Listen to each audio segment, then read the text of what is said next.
Jarrett Payton, co-host of the Jarrett, Harry, and Spike Show on 87.7 FM, The Game in Chicago, former Miami Hurricane running back, and, of course, the son of the great Walter Payton.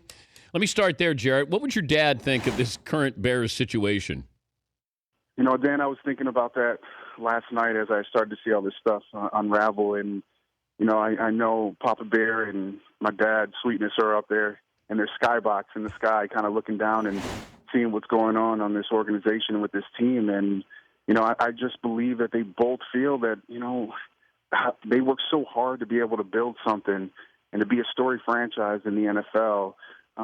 Fans in Chicago, you know, people, they expect the most, and it's a hard place to play. But right now, what's going on in Chicago right now, it just really does. It seems like there's a lot of dysfunctional stuff going on, and it's hard. They got to figure out a way to be able to clean it up, because the fans, when they start wearing bags over their heads at games, that's not a good sign.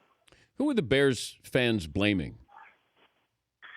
I think everybody is kind of, you know, pointing the finger at the big three. It's Coach Tressman, it's Phil Emery, and it's also Jay Cutler. And those three are going to be linked together forever, because, you know, Phil and Mark thought that there was an opportunity to be able to kind of, you know, get into Jay's head and be able to change who he is as a player. You know, but this is 9 years in, and what we've been seeing of leading the league in turnovers and interceptions, I mean, this is who Jay Cutler is. He's not a rookie anymore.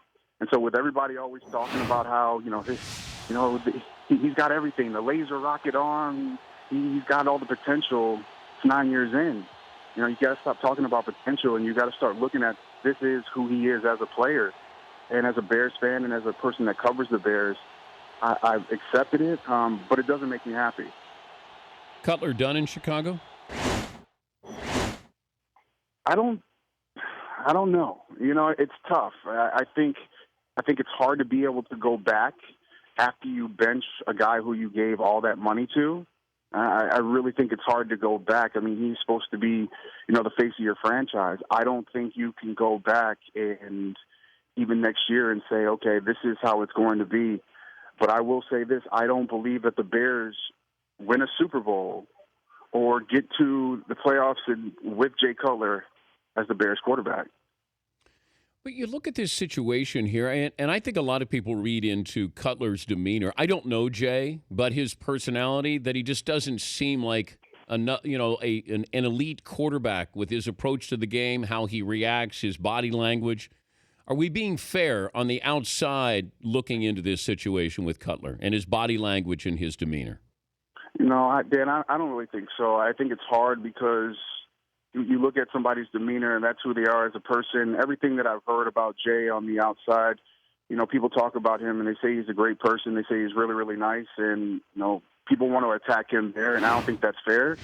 I think you can kind of, you know, dissect how he is as a quarterback. I think that's fair, especially when you're getting paid as much money as you're getting paid. That's a part of the job, and I think he knows that. As athletes, they know that this is, you're going to be scrutinized for every little thing that you do. And, you know, to look at him and say he doesn't care, nah, but, you know, if you look at him, does he look like he's prepared? No, to me, he doesn't look like he's prepared. When you look at some of the great quarterbacks in the NFL, you look at Drew Brees and just watching him last week of how breaking down and seeing different things with defenses and checking out of stuff, you know, he's a student of the game. And I just don't think that Jay Cutler is a true student of the game. I feel like still sits back in the pocket, happy feet, not really understanding progressions. And when that happens, the only thing that can happen from that is turnovers, and that's what we've been seeing this year. Those aren't the numbers that Bears fans want to see him leading in the league with right now. Where does Cutler rank in his own division if you were ranking the quarterbacks, 1 through 4? Oh, well, I mean, you got to go with Aaron Rodgers. I think you throw Matthew Stafford at number 2, and I think it's hard to kind of take Teddy Bridgewater and put him at 3 because he's a rookie, but the way that he's playing right now, you might have to set him at 3, and you might have Jay Cutler sitting there at number 4. Wait, is Jimmy Clausen at 4 and Cutler's at 5? The Jimmy Clausen experience hasn't even really started yet, so it's hard for me to kind of put him there yet. But from everything that I've heard about him, I've known him, I know his brother, and I know how he studies. A lot of guys, I feel, in the organization, of what I've heard, is that they think that he could actually do a good job and that he will come in and actually light it up. And man, if that happens, there's really no turning back then, because here in Chicago, they're always calling for the backup quarterback. I mean, that happened last year. The same thing. We were talking about, what's going to happen with Josh McCown. They wanted to keep him over Jay Cutler. Jay gets all this money. This whole thing that's going on here in Chicago, it's going to turn into a mess, and it's kind of already been a disaster already. What's the coolest piece of memorabilia your dad left you? The coolest memorabilia would have to be, I mean, I have everything, Dan. I have every game jersey. I have all his, especially on that 87 season, I have all that cool stuff. My dad left me his 1979 Porsche 930.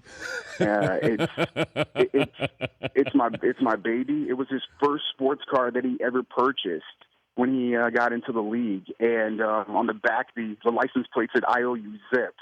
And I still have the license plate, but I changed it to JWP. And inside it has actually stuff in there from when he would come back from practice. So there's like old tape that's in the back. There's a couple of kangaroo shoes that are sitting in the back seat.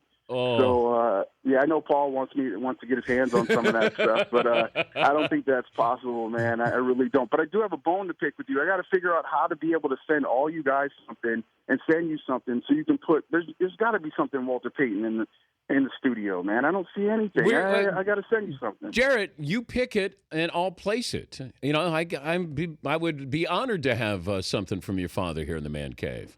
Well, we got to figure that out.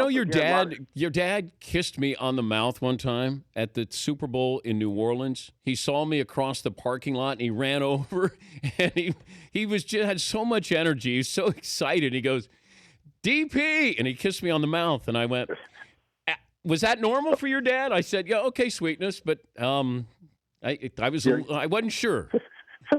No, that wasn't normal, man. He probably was super excited to see you. But he was the greatest, man, and just his love for the game of football. Right now, what we're seeing right now in Chicago, I don't know what he would be saying to me, but I'd be so just in awe of his feelings of what's going on with this Bears organization. Well, it's great to talk to you, and I'll let you pick. You pick the item, and we'll put it on display.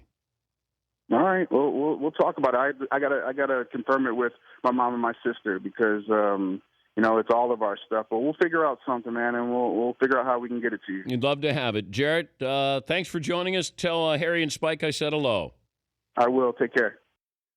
That's Jarrett Payton, 87.7 The Game in Chicago.